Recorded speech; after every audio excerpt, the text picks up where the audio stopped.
Be sure to watch Universe Design using opposites first, before this video, which is part 2.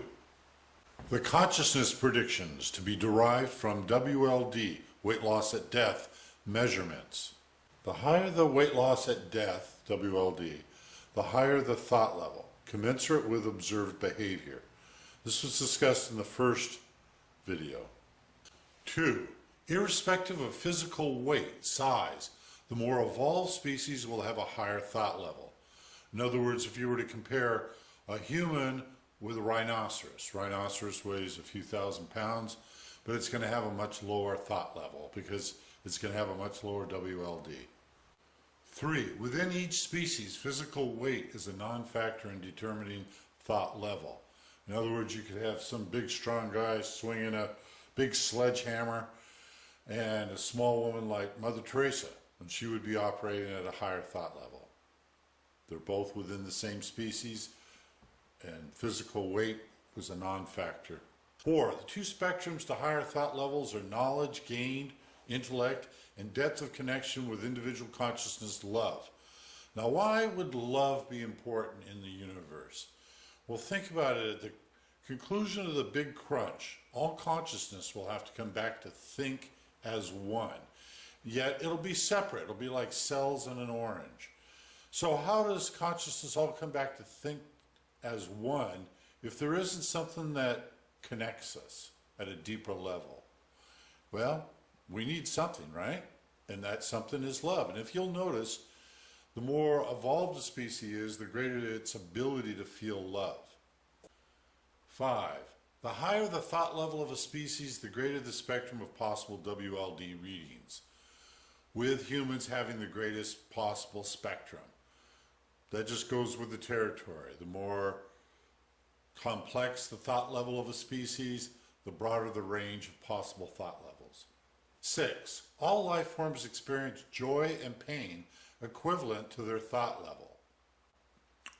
7. Regardless of the cause, the severity of autism is proportional to the percentage of consciousness not fully connected to the brain. This is not to say that their soul or consciousness is any less than that of another person, but rather it is a state in which some of the consciousness is in and some is outside the body. That which is outside the body will not show in a WLD measurement. The more that is outside, the more severe the autism and the lower the WLD. And on this subject, when you're in the company of people who are autistic and you take a book and you drop it from 3 or 4 feet and it hits the floor, it makes a loud sound, echoes through the room, and they all go into a bit of shock. The reason why is because that consciousness of theirs has been slammed from the 5th dimension back into their body, and it's just uncomfortable for them. They're used to their consciousness being partly outside their body, and by making a loud noise in the 3rd dimension, you force them back in, and that's why they react dramatically. But really, from a standpoint of improving their state, I wouldn't say dropping a book is a good thing, but in the case of my father, who was autistic as a child, they used eye contact. They forced eye contact with him, and that brought him out of his autism at a young age.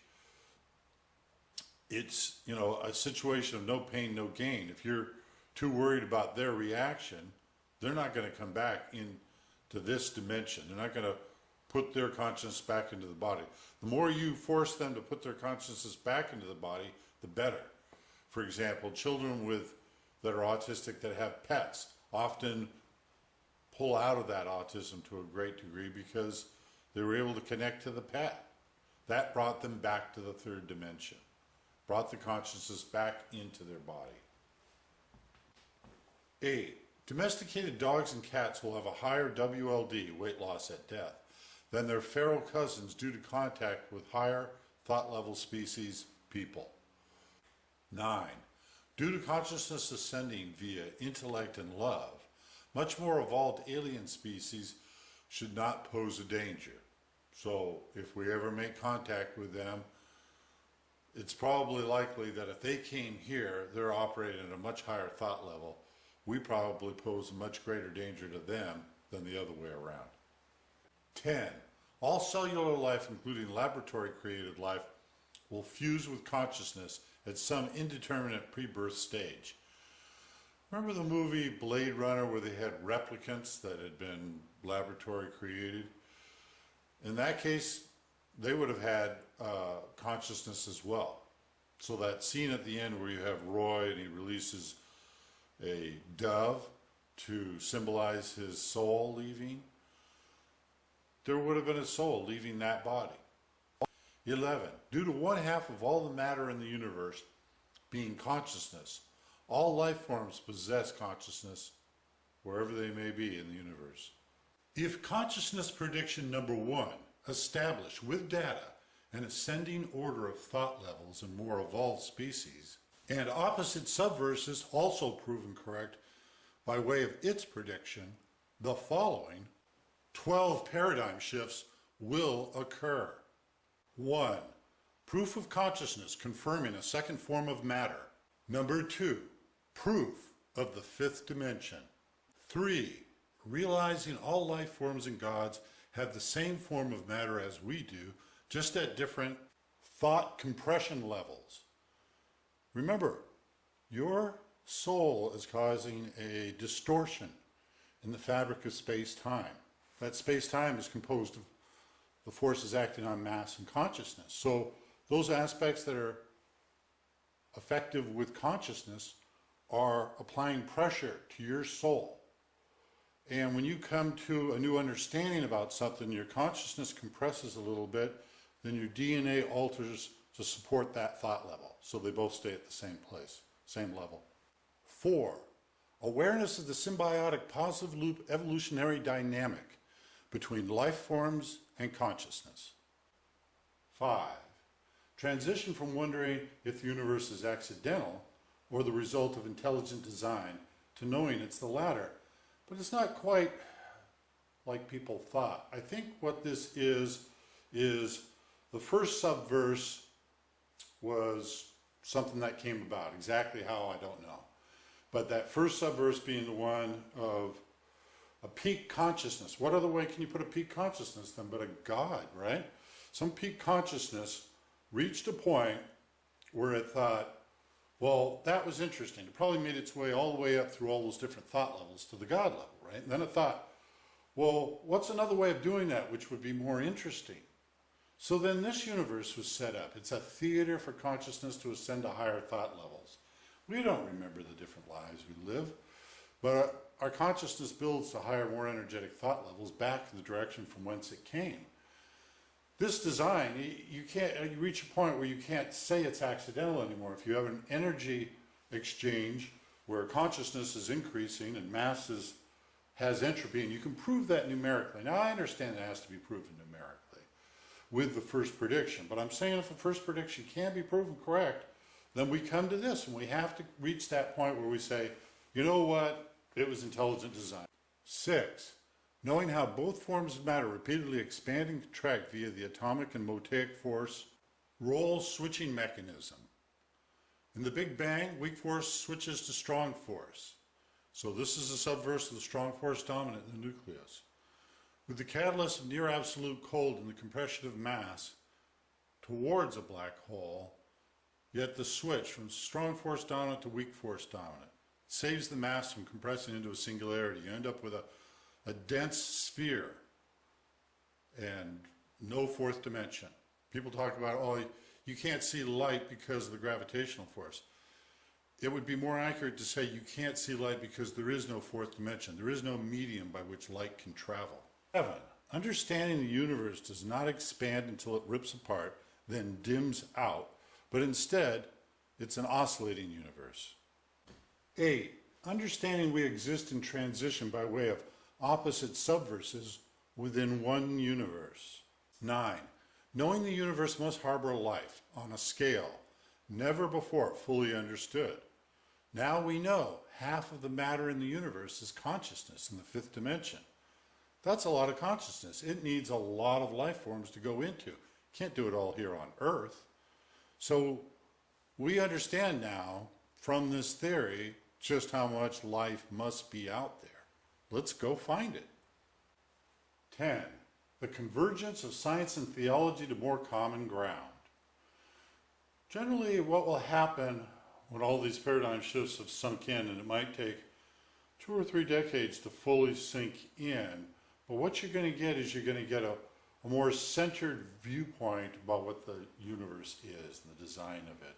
Suddenly, from all these disparate multitudes of different perspectives, you're going to get a more generic viewpoint in the middle.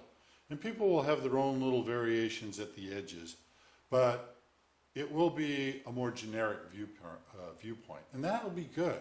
That'll be good because people will understand their commonality because of consciousness, and but also understand where their consciousness is going. I mean, this is part science and part theology. I can't get away from that. Nobody can get away from that. But it's a good thing. We're all part of it. We're all headed back there together. 11. Understanding the differential energy expression of mass and consciousness, that over the duration of the universe, mass is releasing energy as it burns it in stars, while consciousness is utilizing life forms to ascend to higher, more energetic thought levels back in the direction of whence it came. When they reach that point of the conclusion of the big crunch, there's another energy exchange. And in this case, a peak thought level God, of which we are all part of and think as one, release that thought at rest in the form of thermal energy. But in so doing, as we do that to initiate another big bang, our consciousness is reduced to minimal. But that's not necessarily a bad thing, because it's going to be billions of years before we start the process over again by fusing with a microbe. That's the universe. It's a theater for consciousness to experience every thought level, from a microbe to a God. Now, you don't necessarily make it, though. If you don't make it, you get drawn in. Like I was saying earlier, you get drawn into a field of influence, which is the parallel to an event horizon of a black hole. So it's all a pretty exciting thing, but it's exciting because we have an energy expression, you know, that is such that it facilitates a cycling universe. 12. Understanding all consciousness ascends to higher, more energetic thought levels by way of intellect and love. And you have the leeway to put the emphasis on one or the other. You don't have to put it equally on both. But, of course, it's more fun if you do. Universe design is based on opposites, but you can put the components into a triangle. One universe, 2 subverses, in which there's strong force dominant in the nucleus in this subverse, weak force dominant in the nucleus in a black hole. There's 3 dimensions, 3rd, 4th, and 5th. And there's 4 paired forces. The forces for mass or gravitation, electromagnetism, strong atomic and weak atomic forces. And those 4 paired forces for consciousness are convolution, conchomagnetism, strong motaic and weak motaic forces. Just as there are atoms, there are modas. Just as there are atomic forces, there are motaic forces. These are the 2 halves of the universe, mass and consciousness. Equals mc squared. Energy equals mass times speed of light squared. It can be written as mass times speed of light squared equals energy. They can be written either way. Thought equals consciousness times speed of light squared. We looked at that equation earlier. It can be rewritten as consciousness times speed of light squared equals a thought. That's where we're going to start the Big Bang equation. But instead of a CO, we're going to have a big G for all consciousness back together again to think as peak, at a peak thought energy level, times the speed of light squared equals a thought with a capital T in the form of thermal energy. Now, since the consciousness is overlapping the black hole, it doesn't go anywhere except into itself, but as it goes into itself, it's also going into this 3rd dimensional black hole sphere, this big dense sphere of all the mass in the universe. That's the action. Okay, now we get to the equal and opposite reaction. And we have a line. We have consciousness above the line, we have mass below the line. Underwhelming God consciousness to a minimal thought level, weak force in modas, the modas of consciousness, switching to strong force in modas. And with mass, we have overwhelming of mass to peak energy, hydrogen, and some helium. Weak force switching to strong force in the nucleus, into that subverse. Consciousness thought level drops to minimal. And mass switches to peak energy. We were starting a whole new universe again. And each one of those atoms is pushing against all the other atoms. And so that's your expansive force into a new universe. That equal and opposite reaction is going to be applying pressure to mass and consciousness to revert them back to their pre-existing state, which is this, a God consciousness, and a black hole overlapped. And when that equal and opposite reaction has completed itself, the door will have closed again. The closer will have finished. This is the closer on the door. This is the opening of the door. And when that is done, there won't be any fourth dimension. It'll just be this and this overlapped, predisposed for the next Big Bang. I'm going to read out of my book, The Theory of Opposite Subverses, The Engine of Oscillation, which I highly recommend if you want to understand the theory at a deeper level. Is a poem depicting an oscillating universe that was written in 1791 by Erasmus Darwin, an ancestor of Charles Darwin, who wrote a book entitled The Botanic Garden. With this poem, roll on, ye stars, exult in youthful prime. Mark with bright curves the printless steps of time.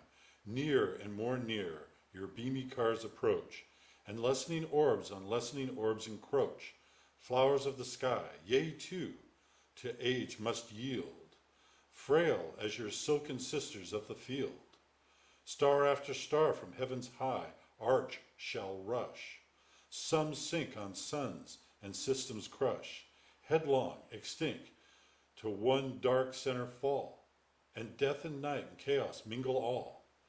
Tiller of the wreck, emerging from the storm, immortal nature lifts her cheerful form, mounts from her funeral pyre on wings of flame, and soars and shines another and the same. It's a beautiful poem about the oscillation of the universe. Play it back again and think in terms of the oscillation of the universe.